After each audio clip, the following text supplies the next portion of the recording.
had about the preparation that TSM had done and maybe not expecting this opponent.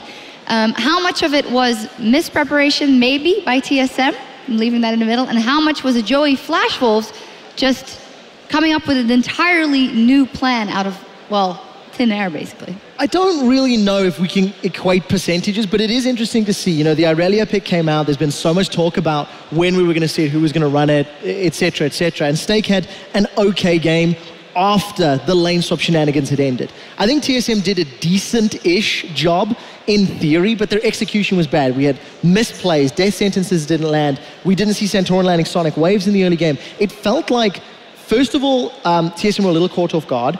It then felt like Flash Wolves mid-game was decent, and also TSM underperformed. We did not see them playing the champions to the expectation that they set yesterday. Yeah.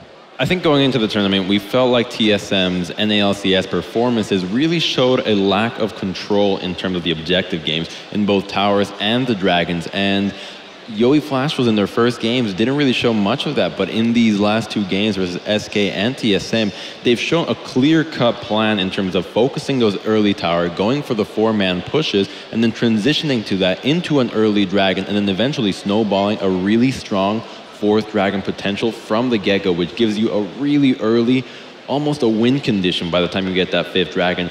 And then I think that the deciding factor for TSM was a really underwhelming performance by Santorin. He had a lot of misplays and just wasn't on the map as much as he should have. You know, you have a lot of setup with the Maokai and the Lissandra and the Thresh, and none of that was really done. And the one time that they could have really punished Stake, traded a 1-for-1, and now all of a sudden the entire early game that was devoted to shutting down Stake is gone.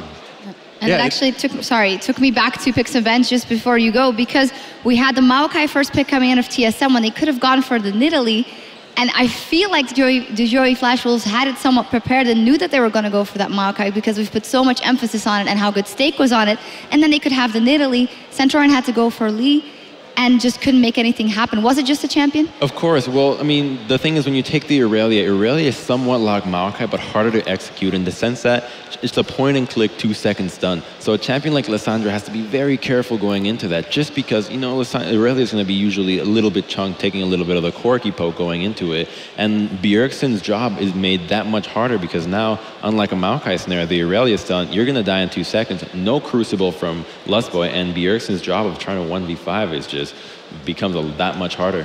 Yeah, absolutely. And I mean, it seemed to me too like TSM just was kind of so thrown off their game by kind of the weirdness of the first 10 minutes that they just seemed out of sync for the rest of it. We saw Dyrus getting caught over and over and over again in the last half of that game. So just a very kind of bizarre performance from TSM, especially after the last game we saw them play against CJ. Yeah, and in the team fights that they get, they also had a problem with the focus and in the targets. We have a specific fight that we want to replay for you guys in which NL ends up getting a triple kill because he was left, well, basically untouched. We'll get that replay on in just a second. And again, I say it's NL that did good, but you say it's Sword Art. It's Sword Art all the way with this Nami. Going into this team fight, it's a mid-game team fight. TSM has a good power spike with the Righteous Glory. Lissandra really strong right now, trying to capitalize on the bad pounds by the Nidalee. Immediately goes in. She's forced to flash, now being her ultimate projectile. This bubble right here saves the fight because now they cannot instantly kill the Nidalee. Nidalee gets the pounds, forcing Santorin to commit deeply for the kick on the Nidalee. Now they've used all their cooldowns on the Nidalee and the Irelia, and you have Lucian just hitting the back lane completely for free, and Zed, none of the crowd control has been used on him, so he can easily go in, drop the shadow, keep slowing TSM, and you see those shurikens and E-slows really helping out on facilitating Lucian's job to clean up. And, you know, it was a great bubble by Sword Art, and it felt like TSM kind of baited themselves, and that's kind of how the team comp that Yoey Flash Wolves has, how it works. They kind of bait the team to go into you. Another bubble right at the end there, just as Bjergsen came out of the hourglass. But I do also think we need to give some praise to Stake. He had a very difficult early game. After that lane swap, Deficio actually highlighted how the lane was not pushing in Stake's favor, so Dyrus got some early free safe farm in the opening 10 minutes. There was multiple repeated ganks onto Stake's lane.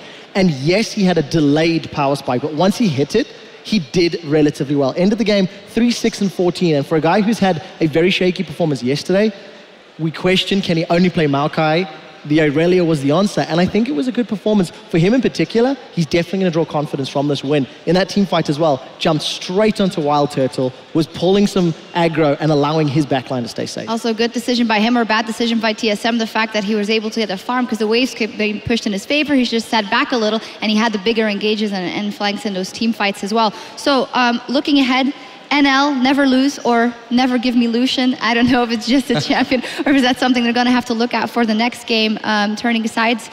Maybe Santorin has to get on something. He has to get his hands on Rek'Sai, I think, or Nidalee. I don't know. I mean, even on the Nidalee games we've seen has been a little lackluster. Perhaps something more, a little bit more supportish, like a new. No. But Doubt that. Just the fact that, for instance, we give a lot of credit to Stake, and he did play those very well. But I felt like Santorin and Lustboy, the synergy between themselves just wasn't there, and really punishing Stake. You know, when you get your second CS at 10 minutes. That should be a win condition in itself for TSM. Yeah, and you know, you can't deny the fact TSM did misplay and did underperform. You know, they were missing skill shots, they weren't on the same page, and they made some questionable calls. But I do think a lot of the praise for the flash rolls in the mid game has to be put on their shoulders. They were forcing TSM's hand. They kept TSM on the back foot, kept them defending, and as long as the flash rolls kept playing aggressively, TSM made mistakes because they were forced to. Yep. TSM has to go back to the drawing board for this one, so we're going to take a short break. In that break, you can check out the Score Esports app as they have a recap up for WE versus CJ Entus as well, so you want to refresh your memory on that one. But for us, we're going to take a quick break, but we'll be back with Game 2 in just a minute.